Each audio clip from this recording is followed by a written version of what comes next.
Hey guys, what is up? It is Bibs87 here again, and welcome to another RuneScape 3 vlog here. In this one, I'm going to be talking about the Runefest combat reveals. Someone left a comment on my video from yesterday, or maybe the day before, I don't quite remember, asking why I hadn't made a video on this, and I didn't actually watch it live, so I was waiting for RuneScape to upload the VOD to their YouTube so I could just watch it there. And they did that today, so I did just watch it through, took some notes, and I want to talk about it here. I am just going to be doing rune crafting in this one, some soul runes. I am nearly 97, so I am only 3 levels off of 99. Really looking forward to it. I'm probably just going to be getting that tomorrow, but I might, if I really want to know life and like stay up later than I should, I might get it tonight just to be done with the max grind. But either way, I should be maxed by tomorrow, so I'm really looking forward to being finished with this and moving on to some PVM and some new videos and stuff. But anyways, I want to talk about the stuff they talked about in the combat reveals. They brought up Solok again, which I already talked about in my regular Runefest reveals video, but it sounds great. I'm really looking forward to the boss. They also showed the concept for the tier 92 range crossbows that are kind of like tree branch type things. They look wicked good. I really like the way those look. I'm looking forward to having those come out. Really can't wait for that boss to come out. Looking forward to the duo mode, which I really hope is viable and doesn't, make it so your drop chance is crap, or that it's way too hard to kill or anything. I just hope it's like the same. Like obviously you're gonna have a less chance of getting the drop overall because you'll have less people there, but I really hope the drop chance is not reduced. That would be my ideal situation. But yeah, can't wait for that. Not going to go off on it too much because I already talked about it in my video that I uploaded previously. But then they went on and talked about some more new Slayer creatures. Although these ones are not going to be for the 99 to 120 gap really. They're the Stalker creatures from Daemonheim. So over the years since Daemonheim and Dungeoneering and all that has been released, they've slowly sort of released the monsters from Daemonheim into the outside world. Like Calgerian demons in the resource dungeon, and like Edamus come to mind right away for things they've released. But yeah, they're going to be releasing the Stalker creatures from Daemonheim as Slayer tasks. And if you don't know what those are, that's the Soul Gazer and the Seeker monsters from Dungeoneering. And they're going to be requiring the same level that they do in Dungeoneering, which is 71, I believe, and 99 for 71 for the Seeker and 99 for the Soul Gazer. So yeah, it sounds pretty cool. We'll have to see how the XP rates are on those, but just a little sort of side update. I mean, the Soul Gazer might be good for 99 to 120, but the I don't know too much how the Seeker is going to go. They also have a chance to drop the Sneaker Peeper Spawn pet, which you can buy at Daemonheim for I think it's like 85k dunge tokens. That's as far as I remember, something around there though, so it's like not a huge deal, but if you don't feel like buying it, then you can get it from there. But the problem with pets like that, I'm pretty sure, if I remember correctly, it's you can't override familiars with it, and pets that you can't override familiars with are honestly like super lame in my opinion. I really am not a fan of those. I think every pet should be able to override familiars nowadays, but hopefully they do change that in the future. But these are also going to be dropping the Hex Hunter bow. So in Daemonheim, while you're dodging, the Soul Gazer does have a chance of dropping the Hex Hunter bow when you kill it, and they're going to be bringing that as a bow into the game, the main game, and it's going to be tier 80. In Daemonheim, it's tier 98, so obviously it wasn't going to be that, but it is tier 80 in the outside world, and it's going to be, I'm pretty sure it's going to work the same way as it does in Daemonheim, but I think this is how it works in Daemonheim, and they said that this was how it's going to work. Against something that has a high magic level or high magic attack or something, it's going to be stronger. And what they specifically said is if something has a high magic attack and is weak to arrows as well, it is going to be by far the best in slot for that monster. I don't know if anything with that very specific description exists currently, but still, it'd be something to consider moving down the road. And it's always cool to see new weapons in the game. Looking forward to that to come out. They didn't really say when, but they don't really ever say that. They also talked about next updating more weapon styles to have alternate abilities that make them more useful in combat and diversify the weapon pool. They gave the example of the scythe or halberds having extra range on it, and that is definitely a really significant impact on what you want to use, especially if you're doing Slayer. You almost would rather have a scythe than a ZGS because of that extra range, making it able to hit more things, whether you're just doing the regular task or you're using aggression pots and everything. So I think that was definitely interesting. They want to add that to other types of weapons, so I'm not sure. They gave a random example, but they said this isn't one that's coming or anything. It was just an example. If you're using, say, dual wield daggers, you'll have a random chance to just ignore global cooldown for that ability, so you could be able to use 2 abilities back to back without waiting on the global cooldown. And I think perks like that for using different styles would definitely be really cool, as it would also just help diversify. It might actually make it a decision what you're going to be bringing to a certain boss.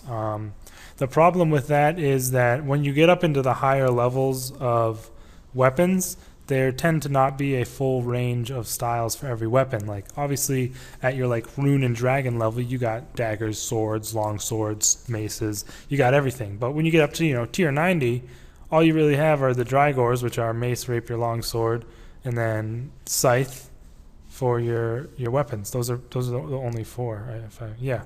So it'll be interesting to see if with that they decide to introduce even more weapons of the same tier with the different styles to introduce those abilities in the higher levels of weaponry. So I'm looking forward to seeing where they go with that. It definitely is going to be interesting. Not really sure how I feel about it too much, because it might make it a little annoying if you have to have you have to have one of each type of weapon, and then you also need to have them perked out, and it's going to make it so you have to bring different stuff to different bosses. So I kind of have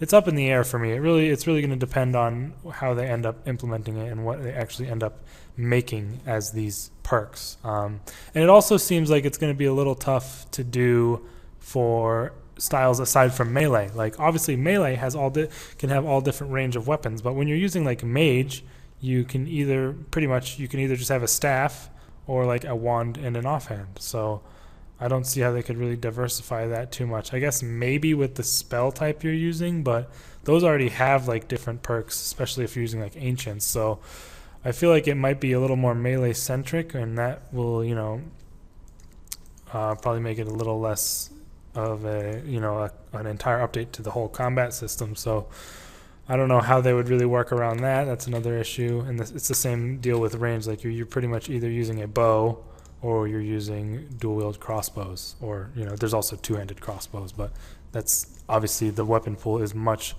less for. Actually, I mean, for range there's also a bunch of other crap weapons that you never really even talk about, like javelins and throwing knives and thrown axes, but those don't have high level equivalents, so I didn't even really think of them. But yeah, that is definitely gonna be an issue for them. I'm interested to see where they go with that. They also want to try and make these styles feel a lot more different than they currently do. And I can definitely understand this because, if you're ranging or you're maging, the styles really don't feel all that different. I mean, the abilities are really similar. You have Snapshot and Wild Magic are pretty similar. Rapid Fire, Asphyxiate, obviously similar. And then you even have literally equivalent abilities like Corruption Blast, Corruption Shot, and stuff like that. So the styles start to feel quite similar in that regard, especially magic and ranged in particular. So they want to try and make it feel a bit more different, which I think is definitely cool. Give more ability synergy between different abilities, which is something I'm really excited to hear. Also, they want to have styles have more unique abilities, which is, I think, something is definitely important, because pretty much whenever they add a new ability or a new something to a new style, they want to make sure that every other style has something equivalent, or not exactly the same, but it's going to be like an equivalent to that, so no styles like get out of balance. So I'm glad to hear that they are definitely going to be adding some more unique abilities to things. But the way they worded it here was something that I didn't like at all. They said that they might have effects that happen randomly in combat that affect your ability rotation. So you have to be more ready to change your rotation and be dynamic on demand. That sounds bad to me. I don't think that would be very good to add. Just add new abilities that do different things, that make it so you have to either have a more robust rotation that can obviously alternate out abilities in the right situation, or either that, or just have it so that there's more ability synergy between abilities. So I really wouldn't like to have something like where a boss or like a monster just like goes, oh, they hit your ability, so now it's on cooldown, you can't use it. I don't know. That's the idea I get in my head when they say things like that they're going to affect your rotation, but we'll have to see. That's the only part that sounded bad to me, but they want to introduce ability synergies, like I said, things like Salt the Wound and Mutated Dazing Shot, although that's not like a super useful synergy as far as I know. Like if you're not in a group where people are all using Salt the Wound and Mutated Dazing Shot, it's like not worth. And I think maybe even if you are in a group, like the Salt the Wound ability isn't that great. I'm not sure. I don't 100% know how it works. I don't have it myself, but that's just what I've heard. But yeah, that all sounds cool. And they're also going to be changing Revolution a little bit. They're going to be making it so that your Revolution can pop your thresholds and ultimates, which, I mean, they said they never did this before because it would be too overpowered, and it's just like I can't understand that at all. Like I don't see how that would be overpowered in any way. Like I don't know, unless there's some way that you can just construct a perfect rotation that is always like you just can't. And plus Revolution already has shortcomings where it doesn't activate abilities as fast as you can activate them, and it's just like you kind of have to play manual Revolution if you're using it. So I won't be enabling that at all. Like I would not want to have Revolution popping my thresholds and ultimates, especially like if you're doing a high level boss, that would just like screw you completely. So if maybe for like Slayer AFKing or just for casual combat, it's cool, but I really can't understand why they would think that would be OP like in the past. But that's just me. And they're going to also actually make it so you can resize the area that your Revolution bar takes up. So I don't know if they're going to actually make it so you can make your whole bar Revolution, but that'll be pretty crazy to see what kinds of ridiculous crap people come up with when your whole bar is Revolution and it can pop thresholds and ultimates. So I'm kind of interested just to see that, but I don't know how, I feel like it won't be that big of a change, and I definitely will not be utilizing it, because I'm already too used to the way I do things with my combat. So yeah, that's just me. They also said at the end, like, because Revolution's coming better, or the reason they're doing this is because full manual is becoming better. And that's all they said, pretty much. They just said full manual is going to be a lot more powerful. And I can't, like, they didn't go into any detail at all with that, but that's a little intriguing. I was planning on trying to learn full manual once I maxed anyways, because I would like to do full manual. Just gives you better control, and it'll lead to less mistakes at Telos and stuff like that. But yeah, that's interesting. I wonder what they're going to change on that. They also talked about Shattered Worlds. They're doing more Shattered World improvements because they release unfinished content. They're going to be adding more objectives to it, which is something they talked about in the past. Good to see that they're doing it. They're also going to be adding a high scores to it, which I feel is unnecessary, but they want to add more stuff. Whatever. They can do what they want with the Shattered Worlds. I'm not too worried about it. I'm just glad they have increased the rates. Moving on, they also talked about Raids improvements and Raids 2 a little bit, but this is what they said. They wanted to do this before Raids 2, and this was something that I've been harping on this for a while. I don't bring it up too much because I kind of don't raid a lot myself. Like I don't do a raid every 2 days, but I'll get invited to a raid sometimes and I'll go, and it's all right. But they might be making it so that Acto is available just to farm. Like you don't have to be able to loot. And I've been saying this for so long. Like it makes perfect sense to me. Like you forego your opportunity to get any regular loot, but you still have a chance to get the Acto armor. And I mean, he said like the way he worded it kind of pissed me off. He was like, they say there could be a chance to have Acto drops like super rare. It's like why the hell would it have to be super rare if you're farming? I don't understand why they want Acto to be so time locked like this. It's ridiculous, and I really don't like the approach they made with this. But like the most I can see the drop rate having to increase if you're not being able to loot is like double. Like say you can just farm it for double the drop, like you know what I mean by double, like I guess half the drop rate, whatever the hell you want to call it. But it's twice as rare to get if you're farming. And if it's any higher than that, I think that is stupid. But that's my opinion. I just feel like raids just becomes a chore after a while. Like it's not really fun when you're just farming. And then like I could give less of a shit. I could not give less of a shit about the money you get from it. Like it's like a non-factor how much money you end up with because you can only loot it every 2 days. I'm there to get the Acto and also like get my KC for IFB and pets and stuff.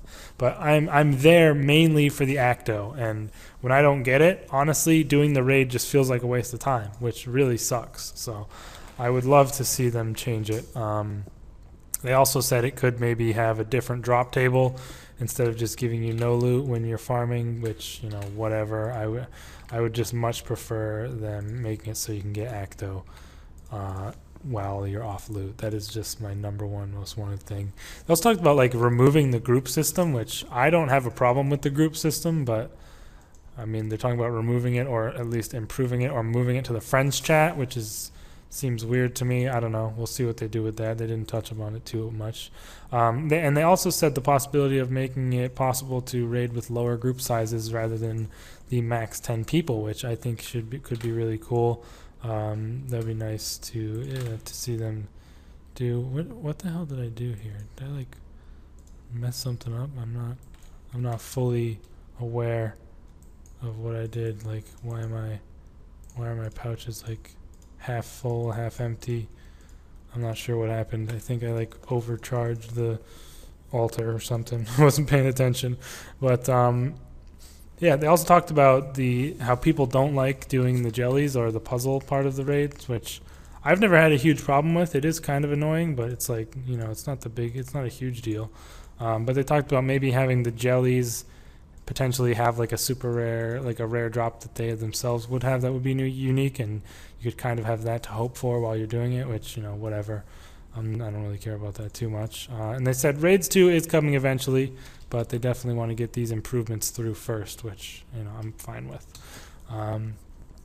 Then they also touched on something that was a little weird to me. You're going to be able to become a Slayer Master, like, for real. So you kind of, we had the Menaphos thing where you can become a Slayer Master, kind of, and do the Codex and, like, make your Slayer custom dungeon and stuff. And, that's all cool, and I think it's definitely, a sweet addition to the game. But the weird thing that they talked about here is basically you're going to be able to have NPCs come to you and ask for tasks, and they will then return to you and share some of their loot/XP based on the advice you gave them for their task. So, I mean, it's kind of cool. Sounds a little weird. It's going to be another way to get perks for Slayer this time. They're similar to Prawn perks and the Memorial to Guthix, so we'll see how useful those end up being.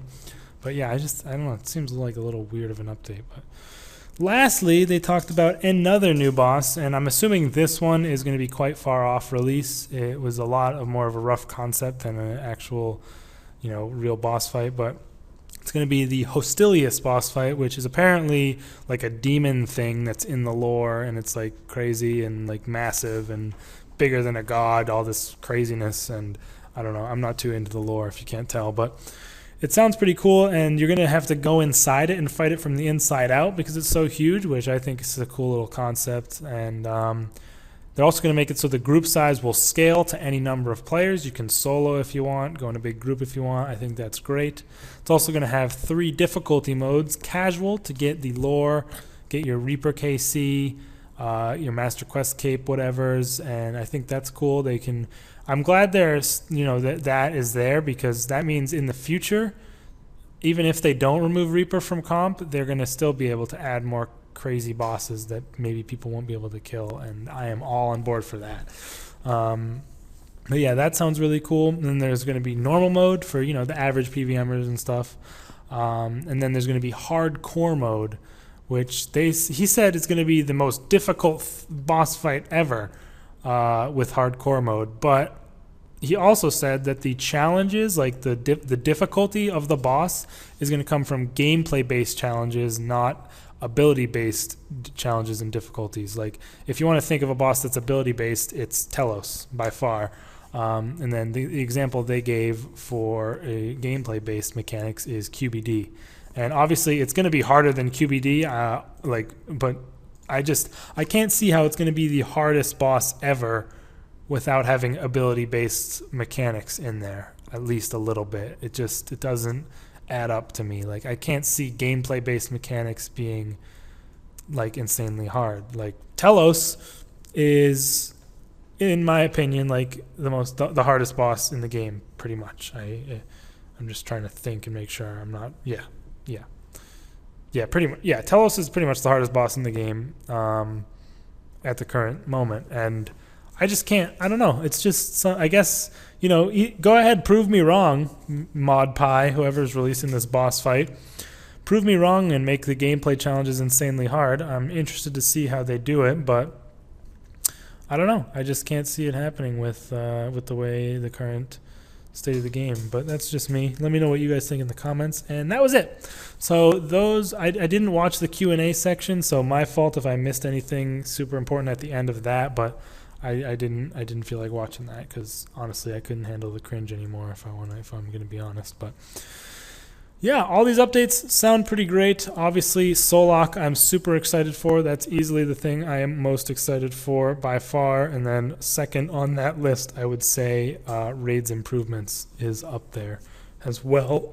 One thing I forgot to talk about with the raids, they're going to be adding an insane/gold Daredevil title, which if you don't know, the Daredevil title is awarded for doing all raid feats. And apparently this sounds like impossible to me because I'm not like an elite PVMer, but it sounds impossible to me, but I'm sure people will do it somehow. You'll have to do every raid feat for both bosses without anybody in your team leaving, dying, or even banking. So, I mean, I have no idea how that... Like, some of the Yaka feats are insane. Like, you literally have to kill Yaka twice for one of the feats. You have to rewind, which is like redo the whole boss fight because it like eats the freaking reflecting jellyfish or something stupid. I really don't, like, that sounds insane. I would love to see some videos on that if that ends up coming out. But anyways, that was the last thing. I just forgot to touch on that when I was talking about the raid stuff. But yeah, let me know what you guys think about this talk in the comments. I'm definitely excited for some of the stuff, but there was also a few of the things that kind of seemed a little weird / out of place / like stuff that should already be out, just, I don't know. And then there were some things that I was like, that sounds bad, like specifically the effects that randomly happen in combat to affect your rotation. Like, that just sounds straight bad. So definitely let me know your opinions. I'm interested to see what you have to say. I'm definitely looking forward to some of these, but yeah. Also looking forward to my Maxscape, which is coming along, 185k till 97. Just about 2 more crafts of a full altar, and I'll be there. Really looking forward to being done with this 99 and Maxscape and being like free from the grind for a while. So yeah, I'll see you guys in my next video, which is going to be my maxing video, probably tomorrow. Peace.